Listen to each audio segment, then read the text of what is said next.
अय्यूब अलैहिस्सलाम बहुत अमीर और नेक दिल इंसान थे। उनकी दौलत और नेकी की कहानियां दूर दूर तक मशहूर थीं।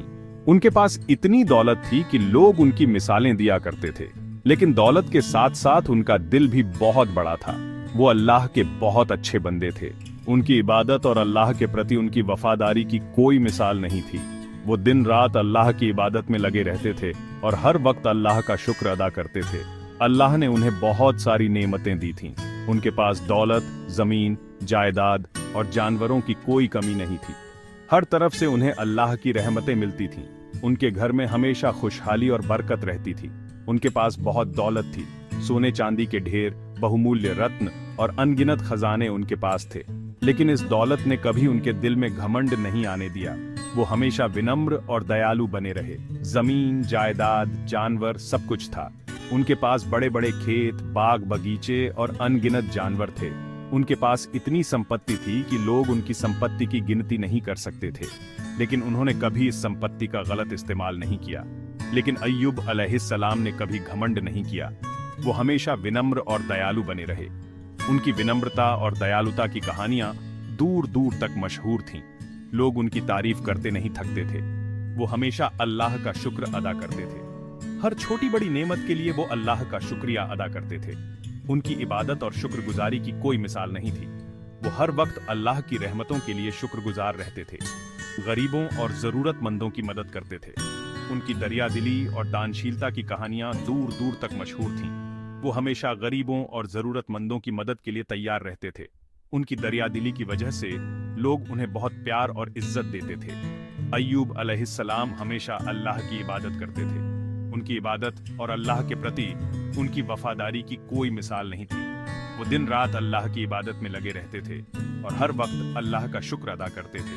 वो नेकी के रास्ते पर चलते थे। उनकी नेकी और इबादत की कहानियां दूर दूर तक मशहूर थीं।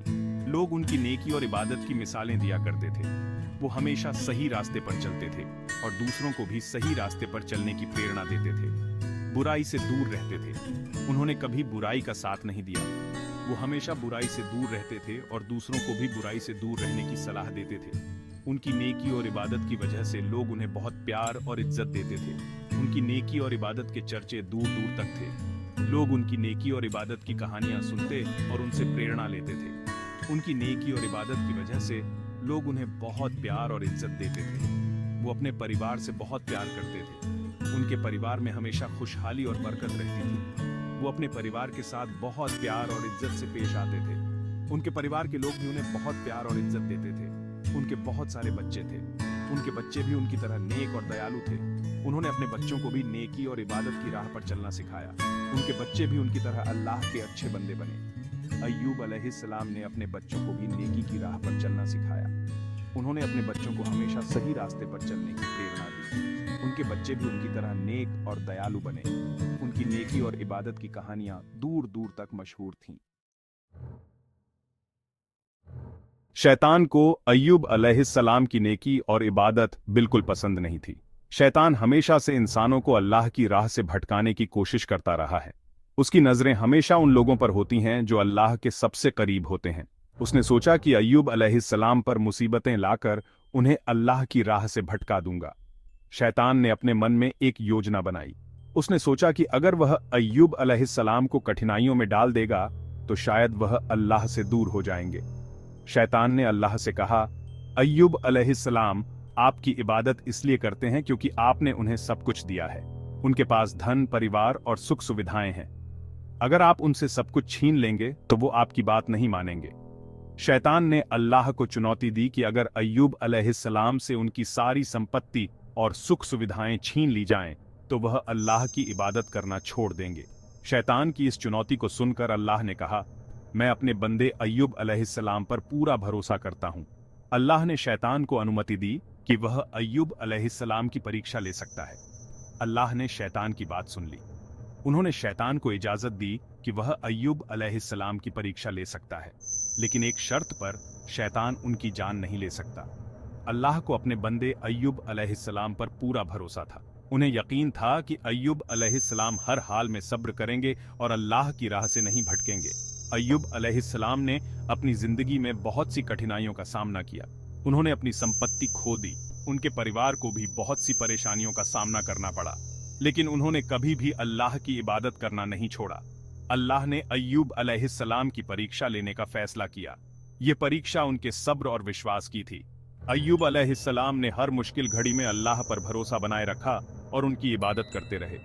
उनकी यह कहानी हमें सिखाती है कि चाहे कितनी भी कठिनाइयां आएं, हमें अपने विश्वास और सब्र को नहीं खोना चाहिए। अय्यूब अलैहिस्सलाम पर मुसीबतों का पहाड़ टूट पड़ा। उनकी जिंदगी में एक के बाद एक मुसीबतें आती गईं। पहले तो उनकी सारी दौलत खत्म हो गई। एक एक करके उनकी सारी दौलत खत्म हो गई। उनके जानवर मर गए। उनके पास जो कुछ भी था सब कुछ छिन गया। फिर तो हद ही हो गई जब उनके सारे बच्चे एक हादसे में मारे गए। अय्यूब अलैहिस्सलाम के लिए यह सबसे बड़ा सदमा था। अय्यूब अलैहिस्सलाम पर दुखों का पहाड़ टूट पड़ा। उनके दिल पर गहरा घाव हुआ, लेकिन अय्यूब अलैहिस्सलाम ने हिम्मत नहीं हारी। उन्होंने अपने दुखों को सहन किया और अल्लाह पर भरोसा बनाए रखा। वो अल्लाह के फैसले पर राजी रहे। उन्होंने अपने दिल को मजबूत किया और अल्लाह की रहमत पर यकीन रखा। उन्होंने कहा, अल्लाह ने मुझे दिया और अल्लाह ने ही वापस ले लिया। अल्लाह का शुक्र है। अय्यूब अलैहिस्सलाम की यह बात हमें सिखाती है कि हमें हर हाल में अल्लाह का शुक्रगुजार रहना चाहिए। चाहे कितनी भी मुसीबतें आएं, हमें अपने ईमान को मजबूत रखना चाहिए और अल्लाह पर भरोसा करना चाहिए। अय्यूब अलैहिस्सलाम की कहानी हमें यह भी सिखाती है कि सच्ची हिम्मत और धैर्य से हम किसी भी मुश्किल का सामना कर सकते हैं। मुसीबतें यहीं खत्म नहीं हुई। अय्यूब अलैहिस्सलाम को एक बहुत बड़ी बीमारी हो गई। उनका पूरा शरीर घावों से भर गया। उनके शरीर से बदबू आने लगी। लोग उनसे दूर भागने लगे। कोई उनके पास आना नहीं चाहता था, लेकिन अय्यूब अलैहिस्सलाम ने हिम्मत नहीं हारी। वो अल्लाह की राह में डटे रहे। वो दिन रात अल्लाह को याद करते रहे। इन तमाम मुसीबतों में अय्यूब अलैहिस्सलाम की पत्नी रहमत उनके साथ रही। रहमत ने अपने पति का हर तरह से साथ दिया। वो अय्यूब अलैहिस्सलाम की सेवा करती रहीं, उनके घाव साफ करती रहीं, उनके लिए खाना बनाती रहीं। रहमत ने कभी शिकायत नहीं की। वो अल्लाह पर भरोसा रखती थीं। वो जानती थीं कि अल्लाह अपने बंदों को यूं ही मुसीबत में नहीं छोड़ते। अय्यूब अलैहिस्सलाम ने सालों तक अल्लाह की रजा में मुसीबतें झेली। उनकी बीमारी बढ़ती गई। उनका शरीर कमजोर होता गया, लेकिन उनकी हिम्मत कम नहीं हुई। उनका ईमान और मजबूत होता गया। वो हर सांस अल्लाह को याद करते हुए लेते थे। अय्यूब अलैहिस्सलाम ने कभी अल्लाह से शिकायत नहीं की। वो हमेशा अल्लाह का शुक्र अदा करते रहे। एक दिन अय्यूब अलैहिस्सलाम ने अल्लाह से दुआ की। उन्होंने कहा, ऐ मेरे पालनहार, मुझे बहुत तकलीफ है। मेरा शरीर दर्द से तड़प रहा है। अगर आप चाहें तो मुझे ये तकलीफ दूर कर सकते हैं। आप सबसे ज्यादा रहम करने वाले हैं। अल्लाह ने अपने प्यारे बंदे की दुआ सुन ली। अल्लाह ने अय्यूब अलैहिस्सलाम से कहा, अपने पैर जमीन पर मारो, वहां से ठंडा पानी निकलेगा। उस पानी से नहाओ और पियो। अय्यूब अलैहिस्सलाम ने अल्लाह के हुक्म को मानते हुए अपने पैर जमीन पर मारे। जमीन से ठंडा पानी निकलने लगा। अय्यूब अलैहिस्सलाम ने उस पानी से नहाया और पिया। जैसे ही उन्होंने वो पानी पिया, उनकी सारी बीमारी दूर हो गई। उनका शरीर फिर से तंदुरुस्त हो गया। अल्लाह ने उनकी सारी दौलत भी वापस लौटा दी। अय्यूब अलैहिस्सलाम की कहानी हमें सब्र और भरोसे का पाठ सिखाती है। हमें मुसीबतों में घबराना नहीं चाहिए। हमें अल्लाह पर भरोसा रखना चाहिए। अल्लाह अपने बंदों को कभी नहीं भूलते। अगर हम सब्र करेंगे और अल्लाह की राह पर चलते रहेंगे तो अल्लाह हमें जरूर कामयाबी देंगे।